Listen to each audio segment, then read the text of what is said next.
leio a frase. Hum? Eu leio a frase. Eu faço a prece que eu tenho que pedir por um rapaz aqui que está internado no Souza Aguiar. Tá ok.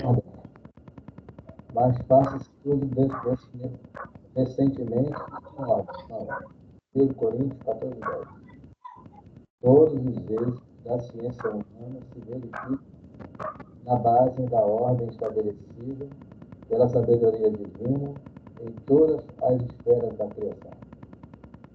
A astronomia assinala com antecedência determinados fenômenos que se verificarão no cosmos, a face desse tipo em que se regem os movimentos do universo.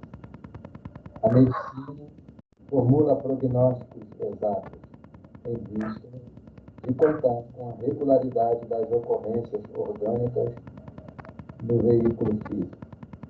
Em qualquer região da Terra, é possível prever as horas de sombra e luz. Cultivadores orientam atividades na gleba segundo as estações.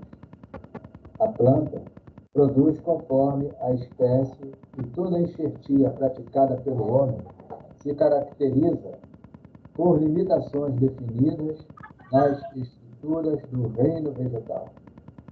Tudo na obra divina se engrena em princípios de harmonia.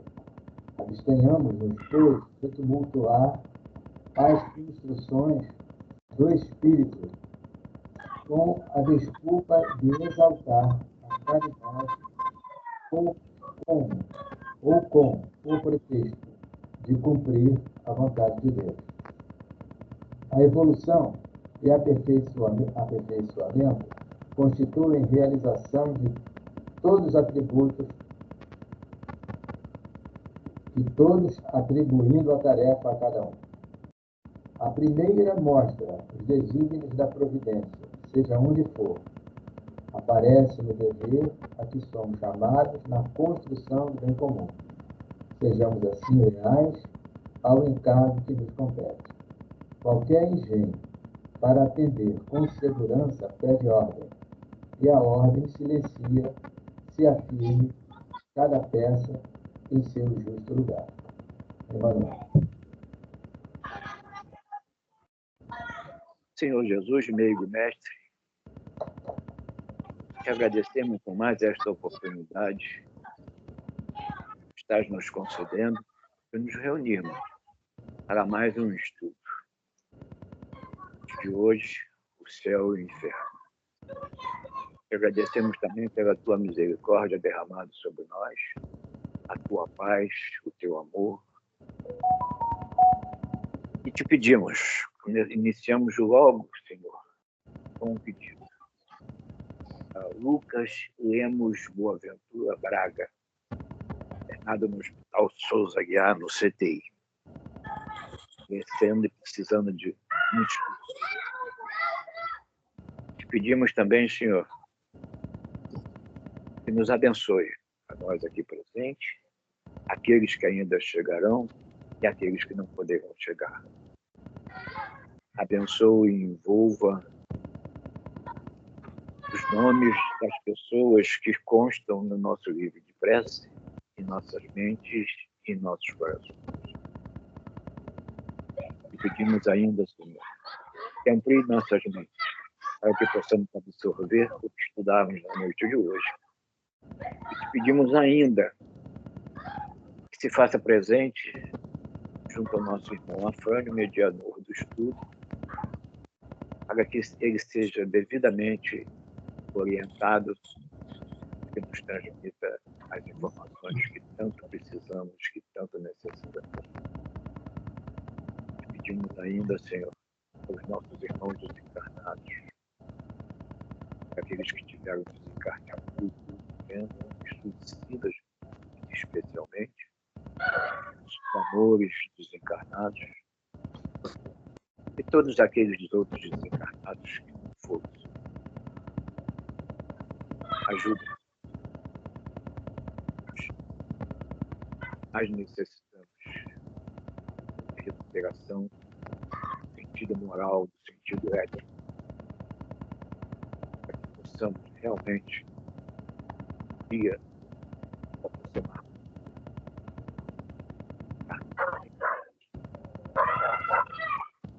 ações mais leves.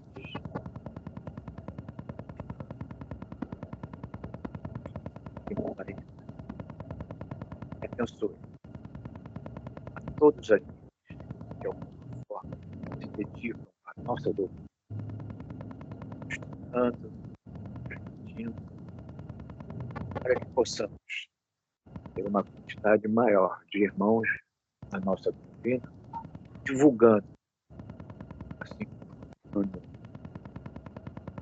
orienta, uma caridade que podemos fazer, divulgar. Senhor Jesus, fique conosco. Todo mundo, para que sejamos mais de abençoa tudo. E assim, graças a Deus.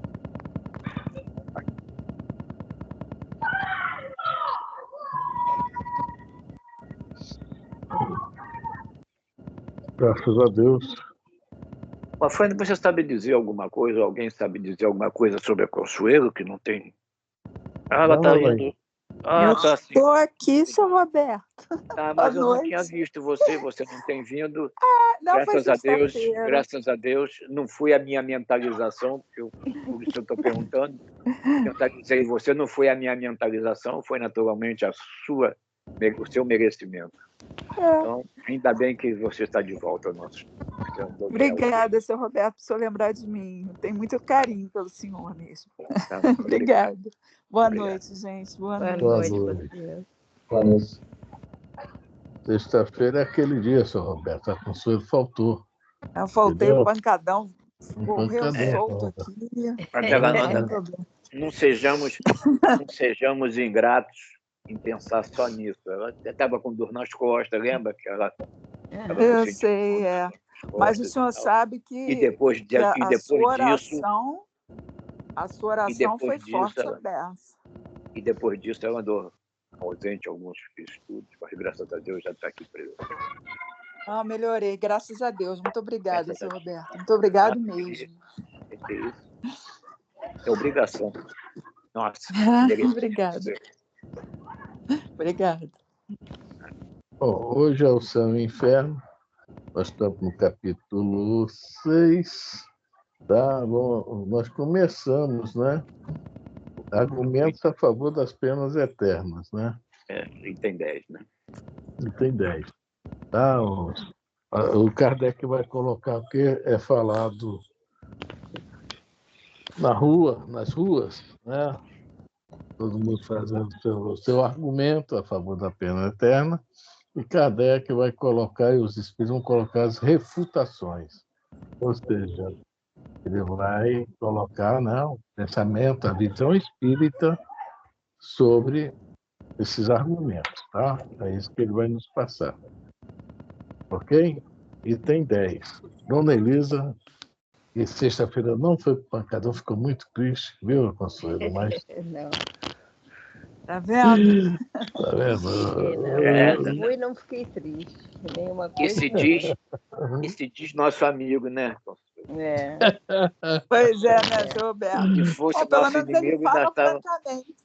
Se fosse nosso inimigo, a torcida do Flamengo e do Corinthians estava feliz da vida. Ele já teria divulgado para todo mundo. Deixa eu aproveitar antes de iniciar a leitura. Eu joguei lá no Zap, no grupo, o que foi estudado na quarta-feira passada, referente às manifestações dos animais. Está na Revista Espírita. Eu só cortei lá um pedacinho. Porque... eu li, Jorge. Relativo a 595, acho que é 5999, alguma coisa assim, 98, 97. Tá? Eu também li. Muito interessante, muito interessante. Depois eu vou ler na revista Espírita. Eu tenho essa revista Espírita, vou dar uma olhada depois. Porque eu tenho aqui o fórum Espírita. Então, aí, às vezes, o mês não bate. Ou é maio ou março. De 1865. Eu vou dar uma olhada aqui no índice e vou ler aqui no Olha índice. grande texto, eu quase peguei, né? Aham. Mas eu li lá, achei bem interessante. É bastante interessante, eu também gostei. Podemos, então? Podemos. Tudo do Céu e Inferno, primeira parte, capítulo 6, Doutrina das Penas Eternas. Argumentos a favor das penas eternas. É o item 10. Voltemos ao dogma das penas eternas. Eis o principal argumento invocado em seu favor. É doutrina sancionada entre os homens que a gravidade da ofensa é proporcionada à qualidade do ofendido. O crime de lesa majestade, por exemplo, o atentado à pessoa de um soberano, sendo considerado mais grave do que o fora em relação a qualquer súdito. É por isso mesmo mais severamente punido. E sendo Deus muito mais do que um soberano, pois é infinito, deve ser infinita a ofensa a ele, como infinito é o respectivo castigo, isto é, eterno. A gente pode falar aqui, né, já comentamos alguma coisa semana passada, sobre a questão que o Saulo de Tarso, né, onde ele estava, né, ainda não tinha se convertido, como naquela época era normal os piores prisioneiros, né, ou piores criminosos, às vezes nem sempre os piores prisioneiros, né, serem crucificados, né? Ele considerava Jesus como o carpinteiro que foi crucificado, que seria assim o pior crime dentro, né, que havia no Império Romano, né, que era o mais bárbaro, né? A gente já leu sobre isso. Então, né, aí entra a questão do lesa majestade, né? Para eles, Jesus era um reles, assim, candidato a profeta, tá? Não é o que Jesus realmente representa. Era para eles, né? Se fosse assim o Caifás, nossa, crucificar o Caifás, meu Deus, seria algo fora de série, algo assim, né? Muito mais como Jesus. Eles não consideravam em nada, só tinha medo das suas ideias, por isso que o crucificaram. Então tem muito a ver com isso aqui, essa questão de a ofensa, né? De acordo. Agora, se fosse realmente alguém muito, assim, de um poder muito elevado, então a gente vê aqui que essa questão do, né, lesa soberana, que está falando aqui, né? Lesa majestade, aliás, desculpe. Quanta gente, inclusive o próprio Jesus, né? Espíritos evoluídos, nós vamos falar aqui sobre a famosa Inquisição, né? Espíritos em bom estágio evolutivo, por apresentar ideias, né, novas, ideias de mudança, etc., né? Não foram queimados, não foram mortos. E por quê? Né? Bateram contra a ideia, principalmente da igreja da época, né? Então, para eles era o quê? Uma heresia. Aí entra a questão de ser ofensivo a Deus. Eu estava lendo um negócio muito interessante. Acho que todo mundo aí já ouviu falar dos cristãos novos. Né? Foi o pessoal, os sefaraditas. Quem eram? Os judeus que moravam em Portugal e Espanha, maioria na Espanha, inclusive. Eles eram considerados hereges, mas o Santo Ofício não podia persegui-los, porque eles não eram católicos. Alguém teve a feliz ideia de ir em cima dos reis da época, o Fernando de Castela, Isabel de Castela, outro, o rei de Portugal, que eu não me lembro, e falar, olha, se o senhor der a ordem de mandar eles se converterem, eles viram cristãos. E aí sim, nós vamos acabar com os hábitos do judaísmo que eles trazem, né? Aquele negócio do sábado, do Shabat, né? Um monte de coisas que o judaísmo trazia, um monte de manias, né? E olha só como era o negócio. Eles conseguiram obter esse pedido, né? Com esse pedido conseguiram obter essa ordem do rei, que todo mundo tinha que se batizar.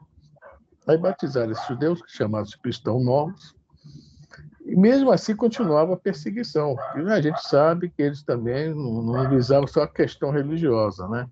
A questão financeira também. São esses cristãos que vêm para o Brasil, tá? Mas é outra história. Mas o que acontece? Como eles não eram cristãos, olha só, eles precisavam trazer eles para o lado católico para poder, né, julgá-los como heresia, qualquer ato que eles fizessem que não estivesse de acordo com o catolicismo, né? Tem uma história aí que a gente fala, quando a depois falou, não aponta para o céu para as estrelas não, que nasce verruga. Alguém já ouviu essa história aí? Eu ouvi muito isso lá na roça. Eu, quando era pequenininho, Ouviu isso? Já tem muitos anos, ouvi isso. Sabe por que isso? Os judeus, os cristãos novos, falavam para os filhos, porque o Shabat não tem hora para começar. É sexta-feira, mais ou menos 18 horas. Mas se aparecer as 3 primeiras estrelas, mais ou menos juntas, no céu, antes das 6, das 18 horas, faltando 20 minutos, ali começa o Shabat, naquele momento. Né? Quer dizer, eles apontavam, já apareceram as estrelas e tal, então passaram. E um monte de coisas.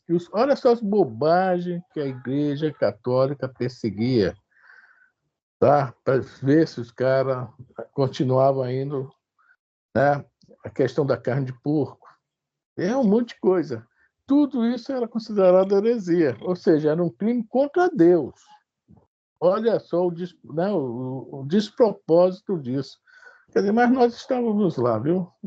Nós com certeza estávamos lá, né? Mandando queimar todo mundo e nos divertindo com isso, né? Então, essa questão aí é muito séria dentro desse pensamento.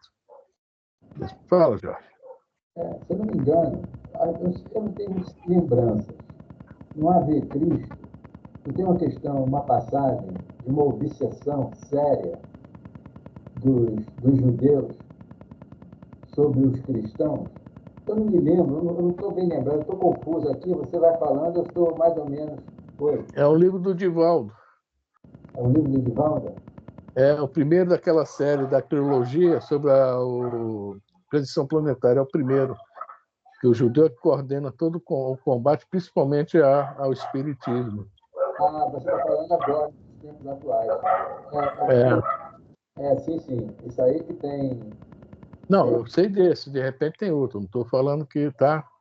Esse é o primeiro livro, tem um judeu, que o Manuel Filomeno foi para lá ajudar, né? Foi o primeiro livro, não me lembro o nome. Efraim Ben Sadoc. Ele mesmo. Esse aí que é o sem rosto, que ninguém pega ele. Que botou um cara falso, né, para imitar ele, para acharem que era ele. Não é isso? Quando teve o congresso na Espanha, já estava tudo articulado, mas conseguiram ludibriar a equipe muito rápido. Mas a hora dele chega, né? Isso aí vai aparecer mãe, avó, aqueles amores que vai ajudá-lo. Mas ele não tem raiva, ninguém tem raiva dele. Todo mundo avançou, né? Desculpa aí, Fran. Não, então, isso é aquele ódio dele contra os cristãos, né? Porque os espíritos são os católicos reencarnados também, tá? Que estavam lá queimando eles, né? Sobrou pra gente, que a gente estava lá, fez uma boa lembrança desse livro aí. Então, essa ofender a Deus foi o motivo da Inquisição.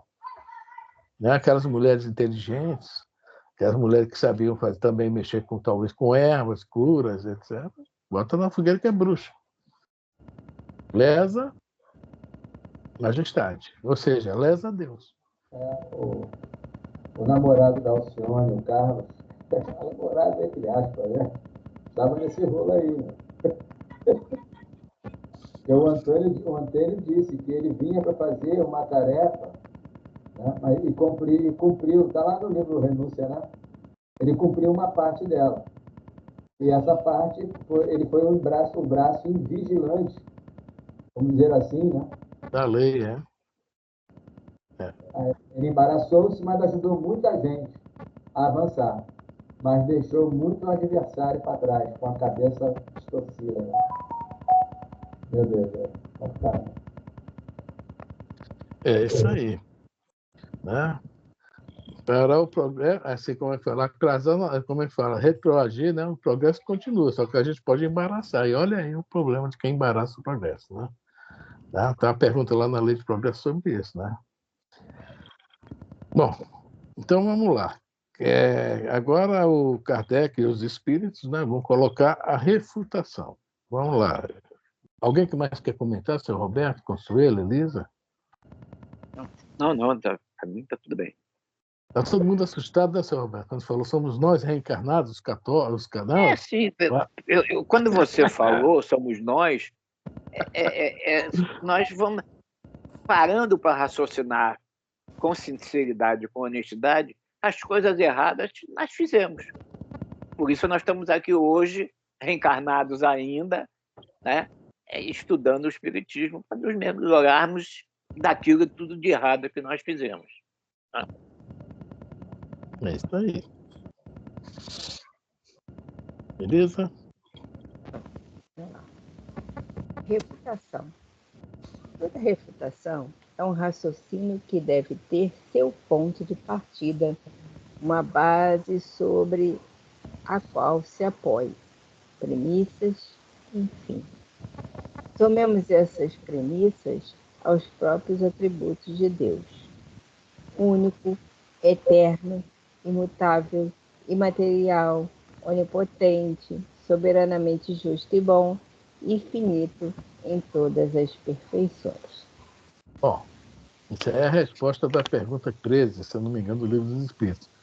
Como Kardec, inteligentemente, poxa, é muito difícil falar sobre o que Deus poderá ser, Então é mais fácil falar o que ele não pode ser. É o que está aqui. Tá? Nós não temos condições de imaginar algo mais que isso. Então, o que Deus não pode ser são as premissas que Kardec usa, que está lá na pergunta número 13, se eu não me engano, do Livro dos Espíritos. Tá?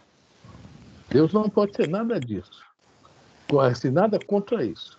E nós vamos agora também, eles vão falar um pouco sobre isso aqui para nós, para rebater, né? Refutar esse argumento. Então vamos lá. É impossível conceber Deus de outra maneira, visto como, sem infinita perfeição, poder-se-ia conceber outro ser que lhe fosse superior. Para que seja único acima de todos os seres, faz-se mister que ninguém possa excedê-lo ou sequer igualá-lo em qualquer coisa. Logo é necessário que seja de todo infinito. Vamos lá. E porque são infinitos, os atributos divinos não sofrem aumento nem diminuição, sem o que não seriam infinitos e Deus ter feito tão pouco. Se se tirasse a menor parcela de um só dos seus atributos, não haveria mais Deus. Por isso, que poderia coexistir um ser mais perfeito. O infinito de uma qualidade exclui a possibilidade da existência de outra qualidade contrária que pudesse diminuí-la ou anulá-la. Um ser infinitamente bom não pode ter a menor parcela de maldade, nem o ser infinitamente mau pode ter a menor parcela de bondade. Assim também, um objeto não seria de um negro absoluto com a mais leve nuance de branco e vice-versa. Estabelecido este ponto de partida, operemos aos argumentos supra os seguintes. Olha só, acho que quando Jesus mandou 2.000 anos, não, 1850 anos antes, essa resposta à pergunta 13 do Livro dos Espíritos. Quando o mancebo rico chega para ele e fala, meu bom mestre, estão lembrados disso? Alguém se lembra da resposta de Jesus? Um é o Pai. Eu sou o mestre. Entenderam bem? Onde Jesus estava há 1850 anos atrás, a gente está aqui aprendendo, e muito mal, né? Está aprendendo, graças a Deus. Mas veja bem, bom, só o Pai o é, ele afirma que o Pai é a bondade infinita, né? Então, e como ele é único, então está bem claro isso aí. Qualquer atributo que tivesse uma manchinha qualquer, deixa de ser Deus. Tem outro ser que é mais infinito em suas perfeições, que passaria a ser o Deus. Então, né? É isso aí que os espíritos estão colocando aqui para gente. Kardec e os espíritos, né? Essa questão do mancebo rico é para a gente pensar muito nisso aí. Alguém quer falar? Então, vamos embora. E tem 11. Só um ser infinito pode fazer algo de infinito. O homem, finito nas virtudes, nos conhecimentos, no poderio, nas aptidões e na existência terrestre, não pode produzir senão coisas limitadas. Até o pensamento de Deus em nós é limitado. Antes nós tínhamos aquele velhinho sentado no trono lá no meio do universo, jogando um cajado, jogando raio na cabeça de todo mundo quando estava com raiva, né? E quando estava feliz da vida, né, aplaudindo, né? E hoje ainda, nossa limitação, o que nós falamos ainda há pouco, não dá para. Por isso que Kardec, dentro da nossa limitação, jogou que Deus não pode ser. Mais uma vez, está mostrando aqui para gente. Tá? A gente só pode produzir o que está no nosso alcance. Qual será o trabalho dos espíritos lá em Júpiter, gente? Será que lá tem mecânico, eletricista, tá? Pedreiro? A Elisa adora um pedreiro. Né, Elisa? Eu Será não. que tem isso lá? Doida para me ver livre dele. Jorge, marceneiro, Jorge, colocador de porta. Tá Nossa, vendo? marceneiro, nem fala nisso. Você vê aqui, até hoje, Aqui em casa tem um problema de um azulejo, tá, gente? Um azulejo que foi quebrado durante a tal da obra, já tem quase 3 meses, o cara não vem acabar a obra, quer botar um azulejo, trocar e botar outro. Então, lá em Júpiter não tem essas preocupações, graças a Deus. Um dia nós vamos para lá, ou para algum planeta, né, parecido. Então, nós somos limitados, né, que a gente sabe, que a gente pode. Então, dentro da nossa limitação, nós temos que ter a humildade seguinte, de reconhecer que nós não temos condições de saber o que está lá para frente, mas tentar. É melhor errar tentando, né, sem afirmar, é a verdade, não. Pensar, tentar, que isso é um direito nosso. Tentar e errar é melhor do que não tentar. Isso é um direito nosso, mas com humildade, para não se perder justamente no orgulho da minha resposta está certo, o que eu sei está certo. Fala, Jorge. Mais ou menos na pergunta 700, vou colocar entre 705 a 728, por aí mais ou menos. O Kardec foi feita uma pergunta aos espíritos com relação à alimentação. Será que o povo de lá alimenta aqui? Eles disseram, não, há uma modificação. O fluido de lá não é igual ao daqui. Portanto, o estômago, né, o estômago deles não consumiria o que nós consumimos aqui. E o nosso estômago nem tão pouco lá. Por quê? Vamos fazer uma comparação. Algum tipo de alimento muito frugal não satisfaz a pessoa.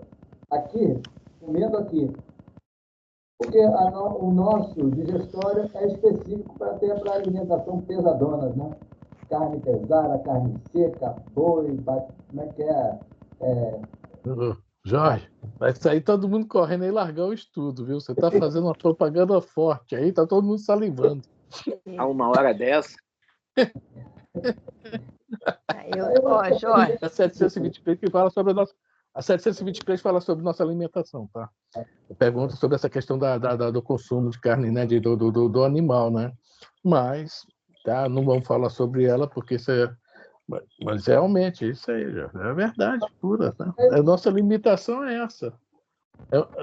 Nós precisamos manter esses lindos corpos bonitos, né? Com proteínas dos nossos irmãos. E olha que coisa, hein? Tá vendo? O Saibaba, né? O Saibaba e outros mais que falam, né? Vocês comem cadáveres. O Emmanuel também fala. Vocês se alimentam de cadáveres. De vísceras de cadáveres. Vísceras, ele fala vísceras. O Emmanuel fala vísceras. É vísceras. Uma vez eu fiz numa certa casa espírita, sobre a pergunta 723, falando sobre a carne. Olha, meu amigo, vocês são testemunhas disso, alguns já são testemunhas, presenciaram isso. 2 companheiros da casa espírita quase que se atracam, né? Quase que eles iam soltando o bastão na cabeça um do outro. Então, realmente, você cortou o assunto, porque não precisa ser tão comentado assim. Por enquanto, não. Vamos nos alimentar de outros assuntos para a gente poder comentar o da carne. Considerando as nossas imperfeições, os nossos vícios, as nossas paixões. Isso. Vamos deixar esse assunto para o futuro. Isso. Você lembra disso, Elisa? Você lembra disso? Perfeitamente. Eu não presenciei isso, não. Eu não estava lá. Sorte tua. Sorte tua, Jorge. Todo dia eu acho, para enriquecer. Ainda bem que a minha distância para assistência era, né? Eu teria que subir um degrauzinho. Porque se eu estou mais perto, eu seria também. Eu ia apanhar. Fala, Jorge. E aí, é porque lá em cima ele coloca: só um ser infinito pode fazer algo de infinito. O homem finito, né? Nas virtudes, nos conhecimentos, no poderio, nas aptidões, que o homem quer se fazer Deus. Mas é só nesse sentido, e fazendo analogia a essa questão aí.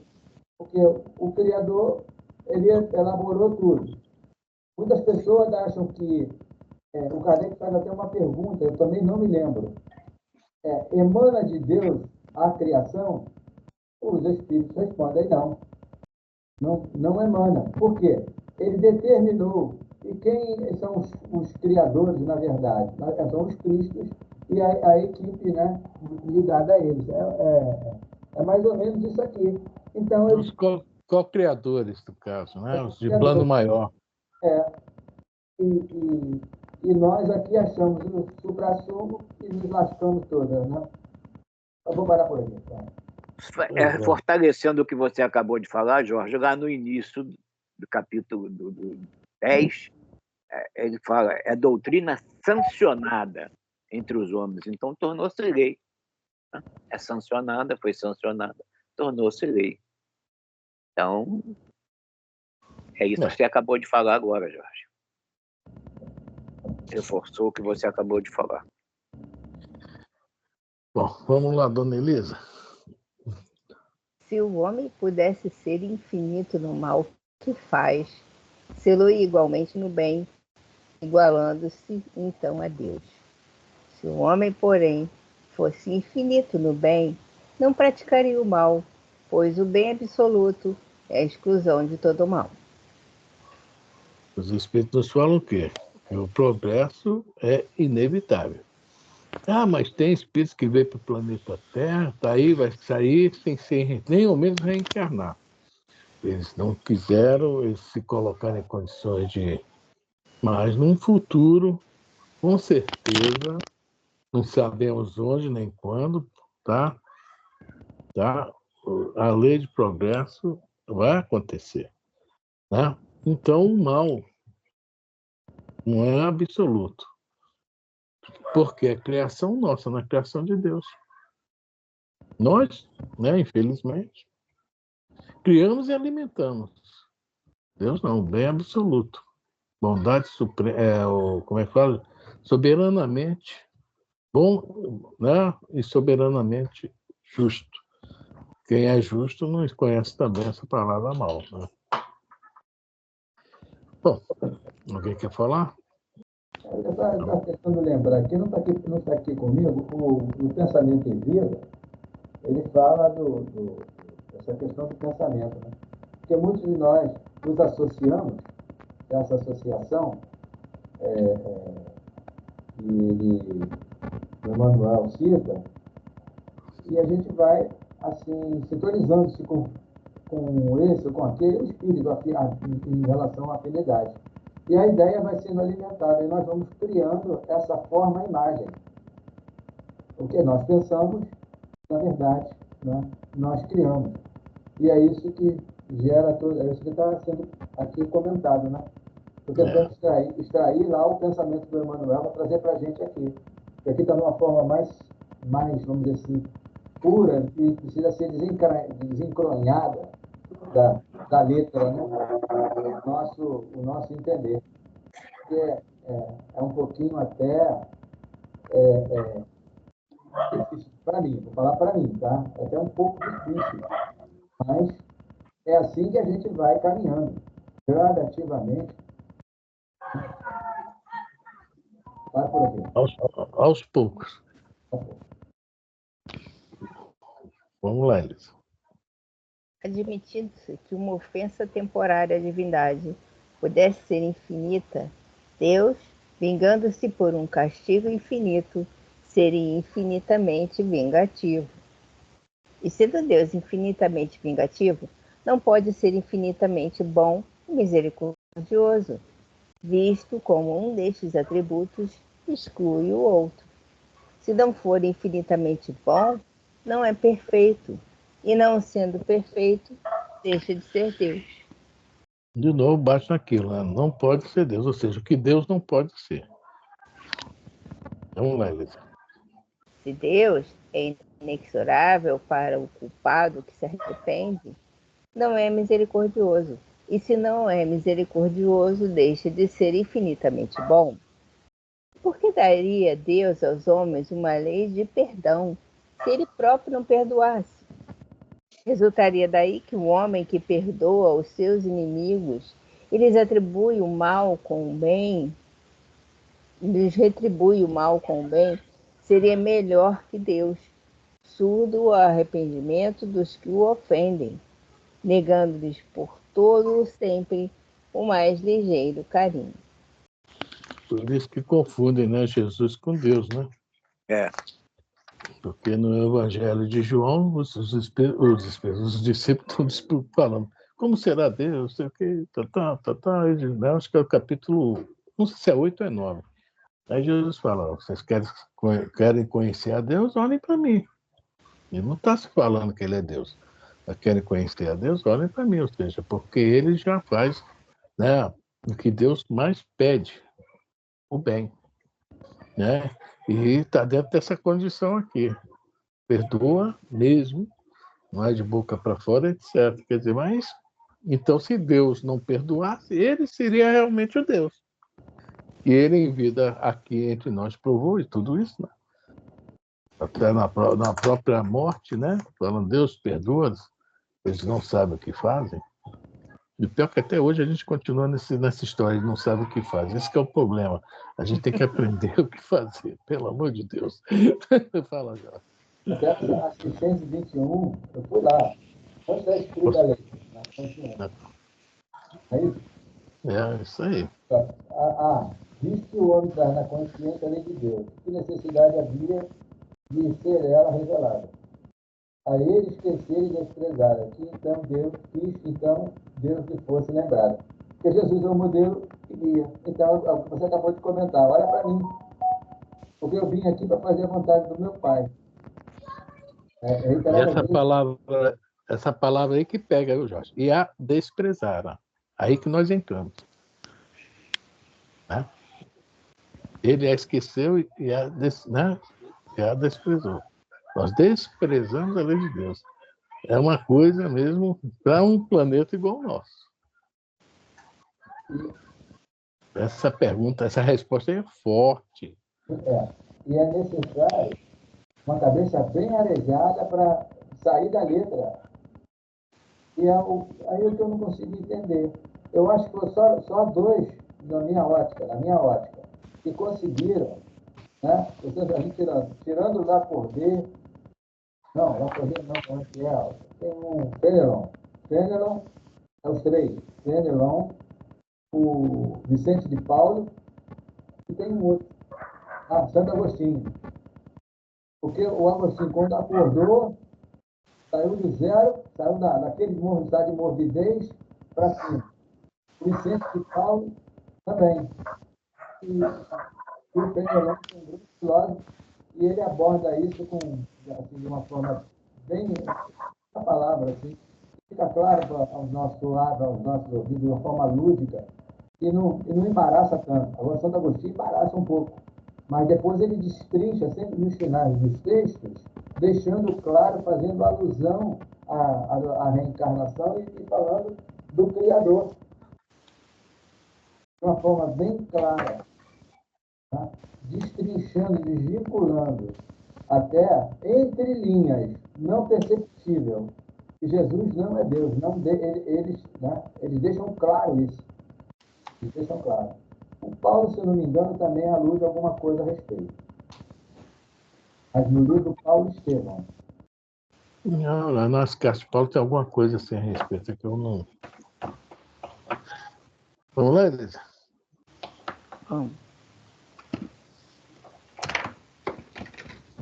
Achando em toda parte, tudo vendo.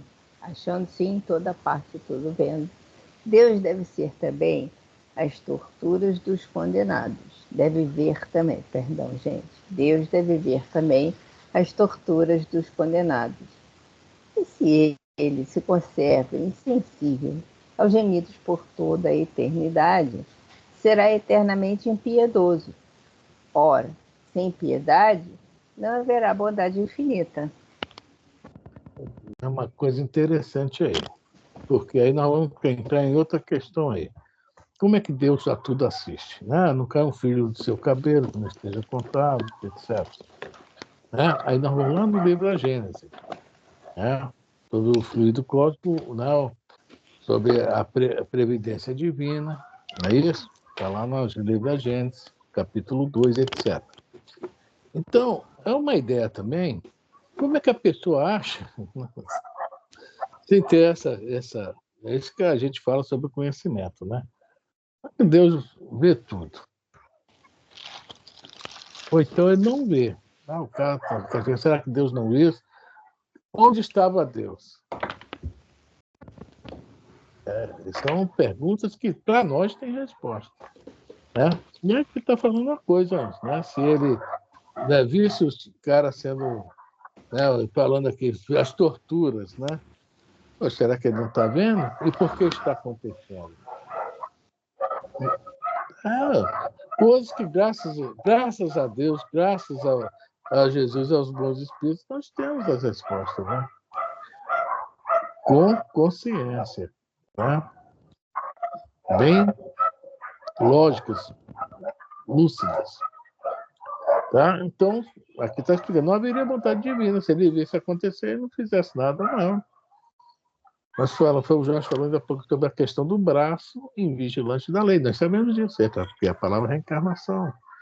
Ou causas atuais das aflições.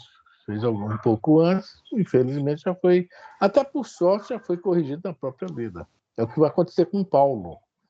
O que Saulo fez, Paulo vai sofrer. Paulo não vai ter uma vida fácil, não, viu? Eu não sei como ele durou até os 65 anos. Até agora, foi mordido de cobra, foi náufrago, levou surra, foi jogado no meio do monturo, do lixo, ou seja, era considerado morto. Paulo teve uma vida complicada. Ele resgatou muita coisa já naquela encarnação. Além da divulgação, né? Teve muito resgate já. Vamos lá, Lisa. Fran, só Fala. um detalhe. Você falou do fluido lá, a gente, porque nós estamos imersos no fluido cósmico universal. Não é modificado. Então, as nossas emissões mentais, há analogia. E ele caminha no fluido universal a uma velocidade incomensurável, acima da luz, né? Que é pensamento. Por isso que Deus tudo vê e sabe. Pois é, porque tem vivências e pega tudo. Eu não vou entrar em detalhes porque eu não sei, eu não vou falar porque eu não sei. Tá? Outra coisa interessante também aqui que eu gostaria até de citar, livro, se eu não me engano, eu acho que é Entre a Terra e o Céu, Prece Refratária. Só para a gente ter uma ideia mais ou menos, que a garota pediu para a mãe estava obsediando a enteada, né? Que era a mãe, esqueci o nome, no segundo casamento do marido lá e tal, e ela, que estava doentinha, ela pediu a mãe dela para poder ajudar, né? A segunda mãe, a mãe adotiva. E o que deu? Ah, meu Deus, entrou um troço aqui. Não entrou, não. O problema dela, inclusive, era o ciúme devido a sexo, tá? Ah, sim. Mas a prece da garota. Olha onde nós estamos, gente. Não Mas falando dela, não. Falando de qualquer um de nós, tá? a prece da menina. A prece da Evelina, que foi a prece refratária, né? É aí que eu queria chegar. É isso aí. A prece foi em algum lugar, encontrou algo. E bateu no outro. Você imagina? E saiu da vertical. É isso que a gente está conversando, extraindo lá, só para. Mas isso é porque ela fica onde ela não deveria ter ficado, né? Por isso é que ela fica com. Se ela tivesse seguido o caminho dela, que eu acredito que deve ter tido alguém, né, alguma ajuda, e ela deve ter se negado a seguir o caminho. Aí, se ela fica, né, na casa, se ela sabe que desencarnou, né, ela tem que assistir, ela está assistindo tudo que está acontecendo naquela casa. Eu acho que quando o espírito fica, né, eu penso assim, não sei se eu estou certo ou se estou errado, talvez até esteja errado, mas como ele não segue o caminho dele, ele vai regredindo em tudo que ele, de bom, que melhorou no espírito, ele vai regredindo. Por exemplo, lógico, se o marido se casa de novo, lógico, vai haver sexo, né? E o que ela deveria, já que ela amava tanto esse homem, ela deveria... Fechar os olhos. Não é fechar os olhos, é querer o bem dele. Né? Querer o bem dele, que ele fique bem, que ele seja feliz. A questão evolutiva, nós não sabemos, né, o que se passava na mente dela, a questão evolutiva dela. De repente desencarna, mas ainda não compreendeu que desencarnou. Tem tanto assim, tanta coisa que entra nisso aí. Mas o principal é a questão evolutiva. Porque... né? Isso é uma prova de que ela só morreu, ela não desencarnou. Não desencarnou, entendeu, Consuelo? É complicado. E, infelizmente, isso é uma coisa normal na nossa humanidade. A gente pega o livro Missionários da Luz, né? Tá aquela senhora que o marido foi suicida, mas parecia que ter sido assaltado, o Raul, né? E ao redor da mesa tá lá os tios dela, sei lá, pai, né? Os parentes dela, os senhores de idade, encarnados. E ao redor da mesa, junto a eles, jantando, estão os parentes desencarnados, dando opinião naquela família como se estivessem ali encarnados. É um nível evolutivo. Agora é melhor estar ali sentado do que estar também por aí apontando nenhuma, né? Então os espíritos deixam, quando houver o despertamento, recolhe, né? Não, na casa não. Não casa não, porque está aprendendo. Tanto encarnado quanto desencarnado? Não, está aprendendo. Tudo para a gente é aprendizado. Então, para o pessoal que a gente dá, é aprendizado. Né? A gente tem que olhar para baixo, isso não tem uma pedra também, não é só olhar para cima e para frente, não. Tudo é aprendizado. Aí depois ela vai ter uma mudança enorme. Quando explico para ela, olha só o que está acontecendo. Você ajuda, porque esse menino é seu filho, que você também está cheio de... precisa reencarnar e tal. Aí ela se torna amiga daquela que ela obsidiava. Entendeu? Então ela precisou também sofrer mais um pouquinho para que aquele instinto maternal despertasse nela e ela passa a ser amiga da outra. E, logicamente, a partir desse momento que ela ajudou, viu que não precisava mais dela ali, ela deve ter ido tomar o caminho dela. Entendeu? Então, é como fala, o doutor Bezerra fala, Jesus está no leme, então a gente não precisa se preocupar, não. Tá? As coisas acontecem, mas está tudo bem dirigido. E o É bem mal? complicado. O O mal mal lá em consegue Júpiter não deve existir gerenciar mais alguma mal. coisa? Hã? O mal consegue gerenciar alguma Como assim? coisa, já que o bem está no comando? Você veja bem, o mal, às vezes, veja bem, braço invigilante da lei. O que é que acontece? Às vezes a pessoa tem que passar por uma situação para se melhorar, para aprender. Já que por amor não vai, vai pela dor. Então é o mal, sofre a ação do mal. Nós não lemos no livro. Acho que foi nesse mesmo que. Não, foi no Libertação, que o ministro Flacos fala que aparentemente o mal que nós vemos, né, ele fala sobre isso. Né, é um caminho para um bem que vai acontecer no futuro. É mais ou menos isso que ele fala no ministro Flacos, a questão do mal. Né? Aparentemente é um mal, mas não é um mal. É algo que, infelizmente, tem que acontecer para levar o pessoal para o caminho do bem. Somos nós. Duvido que lá em Júpiter tenha isso. Entendeu? É aquela orientação, né? O mal é a ausência do bem. O bem existe. Sim. O mal não prevalece. Deixa de existir o bem. Mas o mal não quer dizer que o mal está prevalecendo. O mal é a ausência do bem. O bem existe. Nós fomos criados em direção ao bem. Mas em nós existe a ausência do bem. E nós vamos passar por isso que você está falando. Nós temos que passar para aprender.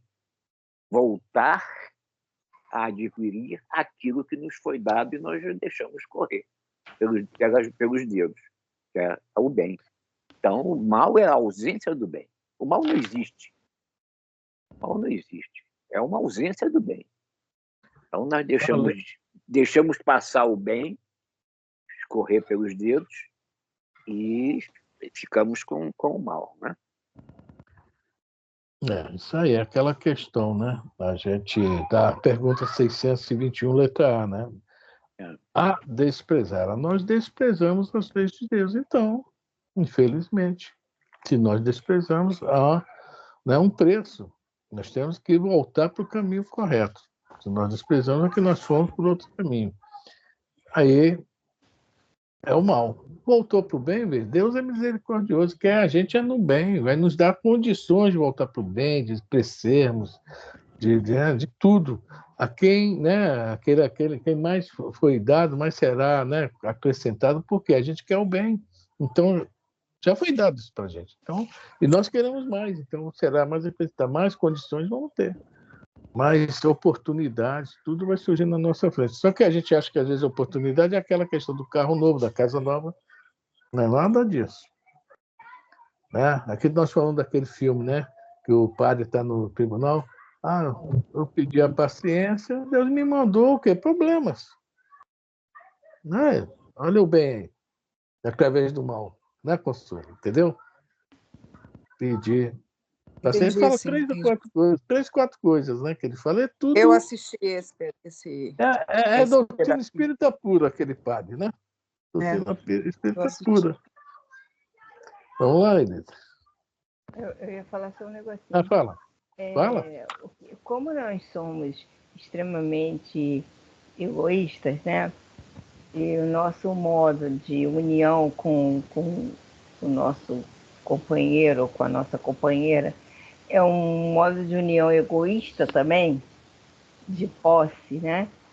Então eu acredito que muitas pessoas desencarnam, né? Mas não desencarnam o corpo, vamos dizer assim, desencarnam o corpo, mas não desencarnam as ideias e essas paixões materiais, porque o nosso modo de relação é muito material ainda, né? A gente olha para a pessoa e a gente não quer perder a pessoa. E a gente não consegue pensar dessa forma assim, tão racional, que eu quero melhor para ele porque eu amo ele. Não, a gente vai desencarnar, e na maioria das vezes, não estou dizendo todos nós, mas na maioria das vezes nós vamos desencarnar com essa impressão de que aquela pessoa tem que virar um monge, ir para o mosteiro e morrendo como um monge, celibatário pro resto da vida, porque na nossa cabeça ele nos pertence. Por isso que as pessoas, meu esposo, meu marido, meu companheiro, mas você sente que a pessoa está carregando ali na palavra dela, no jeito dela falar, aquilo, ele é meu, a minha esposa, ela é minha, entendeu? E é nesse dizer, eu já percebi que esse dizer egoístico é meu filho, meu marido, a gente carrega essa impressão. E muitas das histórias aí que a gente lê dos livros espíritas, essa impressão passa na hora do desenlace. E você acaba sofrendo isso. Você, no próprio livro Nosso Lar, você vê várias vezes o André Luiz falando da esposa, dos filhinhos, como se tivesse que ser dele a vida inteira. Jamais passou pela ideia dele que ela teria arrumado outro. Né? Jamais. E quando ele descobriu, foi aquele choque, né? O Ernestinho foi um choque para ele. Eles estão no pijama deles, né? Não é uma coisa fácil de... Esse livro aqui, o capítulo 19, o capítulo 20, Jovino e Anésia. Aí tem uma instrução do instrutor Aulas ali, que é isso que você está comentando aí. Isso aí. O André Luiz é o maior exemplo para a gente também disso aí, né? E ele fala, né, quando ele foi ver a família, ele fala bem. Olha só, o André Luiz já tinha 1 ano estudando, um cara super inteligente, nós sabemos disso, né? E ele fala mesmo, na hora que ele viu o Ernestinho, ele fala: não sei se eu ajudava a matá-lo ou se eu me mantinha ainda neutro, né, digamos assim. Aí foi quando o Clarice ficou o dia inteiro sentado no sofá. Foi quando o Clarice apareceu. E aí, tá tudo bem? Ele, não sei o que, tal, Clarice, estou vendo o teu problema. Mas não esqueça nunca daquilo que Jesus nos ensinou, né? Sobre o amar o próximo como a si mesmo, né? É o Foi momento embora. que você tem que desgarrar do teu pensamento material, desencarnar o teu pensamento material com relação à posse familiar. Você tem que dar a oportunidade da família seguir a vida. No Nosso Lar, o capítulo 30, é isso que a gente está comentando aí. Ele, no momento de reflexão, antes da chegada dos samaritanos, aí tem uma passagemzinha dos cães e do íbices voadores. O André Luiz antes estava no campo ali, meditando em relação a Dona Zélia, né? E o caso, por que ele não deixava? A mãe dele ficou caladinha. Eu falei, e a mãe não falou nada para mim, como é que é? É mais ou menos isso aí, né? Então, foi toda uma preparação para ele encontrar o Ernesto dentro de casa lá. Aquele com duas mulheres, né? O que casou com o Tobias. Tobias, olha só. Agora, veja bem, para nós espíritas, nós espíritas temos todo esse material farto. Não é possível que a gente vai cair nessa. Mas, olha, não é impossível também não, tá? Não. Isso que eu ia falar agora, será? Você imaginou a Margarete olhar assim para mim aqui? Nossa, deixei esse bonitão aí. E eu, né? Ela não, tá não ouvindo pode. isso. Ela tá ouvindo isso. Ainda bem que não está lá atrás no outro quarto. Está lá atrás, bem longe. Esse bonitão, esse eu tô pão. perguntando, ela tá ouvindo isso? Ainda graças a Deus, foi longe, foi tarde, demorou muito. Ô, gente, já deu a hora, né? Vamos parar aí mesmo, voltar no item 12 semana que vem, né? Então é isso aí, essa questão de desencarnar os pensamentos que aqui fala no livro Os Mensageiros André, nós devemos desencarnar os nossos pensamentos, porque nós morremos, mas não desencarnamos. É uma diferença, né? E essa dificuldade que a gente vê muito, muito. Imagina que não tem informação nenhuma, gente. A gente nós estamos falando aqui num grupo de estudo, que é uma coisa normal, e ainda podemos cair nessa. Não vamos falar que nós estamos livres dessa, não. Não. Né? Ainda podemos cair nessa. Desencarnar que está na nossa casa, que nunca ouviu falar isso, está surpreso. Nós estamos conversando, mas é isso mesmo.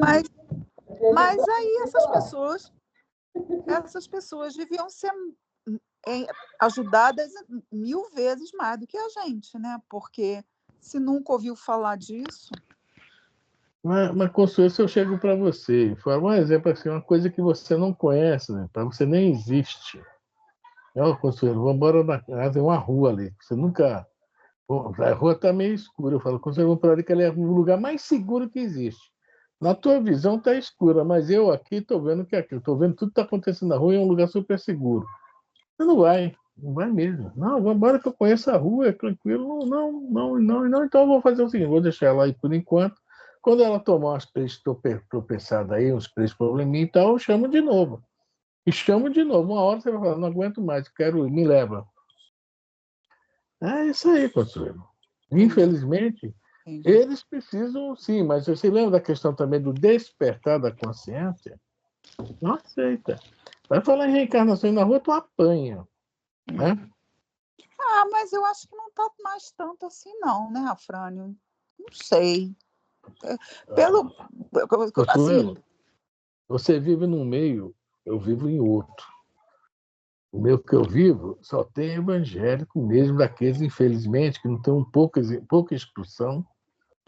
O pastor é o cara, e o que está escrito é que manda é a palavra de Deus e fim de papo. Onde eu vivo, onde eu trabalho. Eu fico calado. É o melhor que eu faço. O meu silêncio é a melhor coisa que eu faço. Lá não aceito nada disso. Espiritismo é proibido por Moisés, é bruxaria, feitiçaria. Eu ouço, eu vou usam muito o discutir com Primeiro eles. Testamento, né? Eles não. Se você for prestar muita atenção, eles citam o Primeiro Testamento de cabo a rabo. Agora, É o o Velho segundo, Testamento. Não, nada. e as cartas de Paulo, eles pulam os É, evangelhos, é. entendeu? E as cartas de Paulo, quem era Paulo? Apesar de tudo, Paulo era um fariseu, ele escreve como fariseu. Mas Ele é aí um é cristão, como né? Moisés fazia, né? É pela rédea curta mesmo, né? Eles, É. pelo medo mesmo, né? Pela rédea curta. Não há diálogo. Faz ou vai para o inferno. Não tem conversa. Então a gente vê que está na hora dele, o momento dele. A gente não pode também querer forçar nada, né? Eu vou encerrar aqui, só um minutinho, porque é um assunto